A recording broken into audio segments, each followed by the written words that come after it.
सोच रखने का है, ये मुद्दा एकजुट होने का है। ये हमारे आने वाले जो भविष्य, जो नौजवान साथी बैठे हैं, उनके भविष्य की बात है। अगर आज हम इनको दिशा नहीं दे के गए तो ये किस राह पे जाएंगे, किस तरीके से गांव का शोषण हो, आगे कौन लड़ाई लड़ पाएगा। आज आवश्यकता है एकजुट होकर, आपसी मतभेद भुला के, चाहे नौजवान साथी हो, चाहे बुजुर्ग हो, चाहे मातृशक्ति हो, भारी से भारी संख्या में पहुंचकर सरकारों को ये बता दो कि दिल्ली देहात के लोग अपनी लड़ाई खुद लड़ना जानते हैं और जीतना भी जानते हैं। तो इसलिए आप सबसे अनुरोध करने आया हूं कि आने वाली 15 सितंबर को सुबह 11 बजे जंतर मंतर पे भारी से भारी संख्या में पहुंच के एकजुटता का परिचय दे और किसी के बहकावे में ना आए।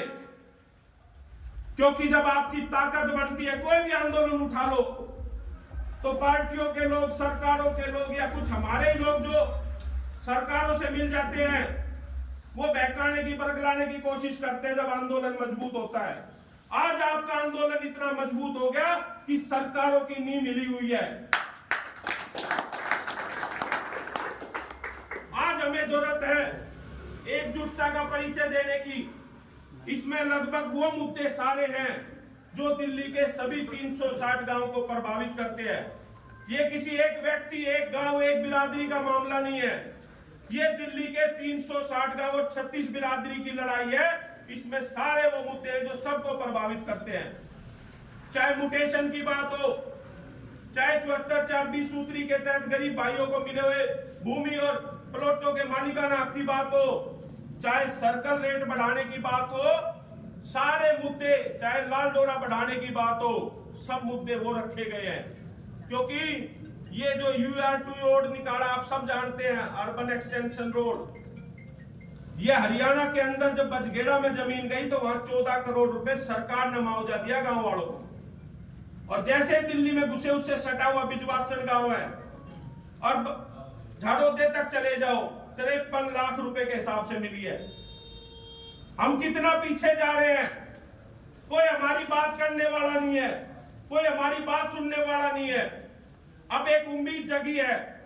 जिस तरीके से आप लोगों ने एकजुटता दिखाई, पीरागढ़ी के अंदर पंचायत करी, चाहे उपराज्यपाल के घर के बाहर करी, चाहे जंतर मंतर पे करी, अब सरकारों को ये पता लगने लगा कि हाँ भाई, गांव देहात के लोग एकजुट होने लगे हैं और ये असली समय है। अगर ये विधानसभा का चुनाव निकल गया तो कोई पूछने वाला नहीं है।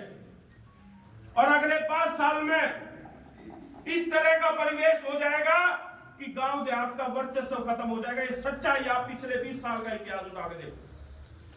5 साल में हम कितना नीचे चले जाएंगे। और आज अगर ये आपने एक मजबूती से लड़ाई लड़ ली और ये लड़ाई जीत ली तो इन मुद्दों का समाधान भी होगा और अगले 50 साल तक आपकी तरफ आग उठाने वाली कोई सरकार नहीं बचेगी।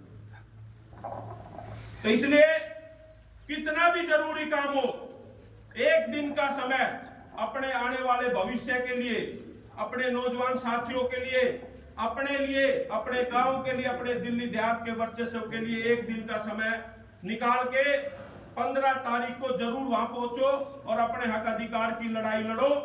क्योंकि ये समय निकल गया तो फिर कुछ नहीं। मैं बार बार इस बात को कह रहा हूं।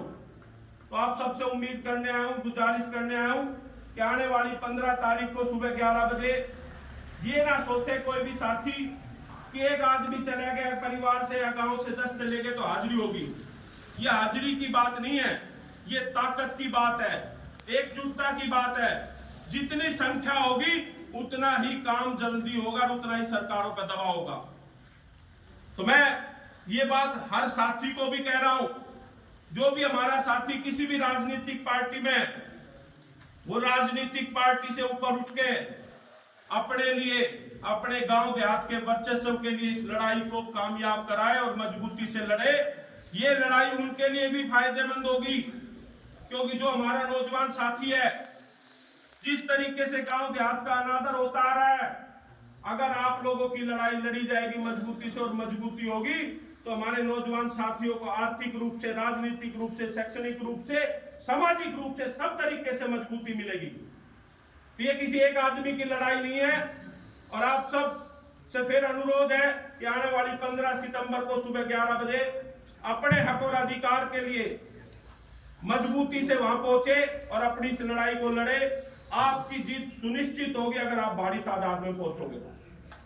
और आप सबसे यह अनुरोध करने आया था और उम्मीद करता हूं कि आप जो मैं यहां आप लोगों से उम्मीद लेके आया उस पर खरा उतरेंगे। आप सबका बहुत बहुत धन्यवाद।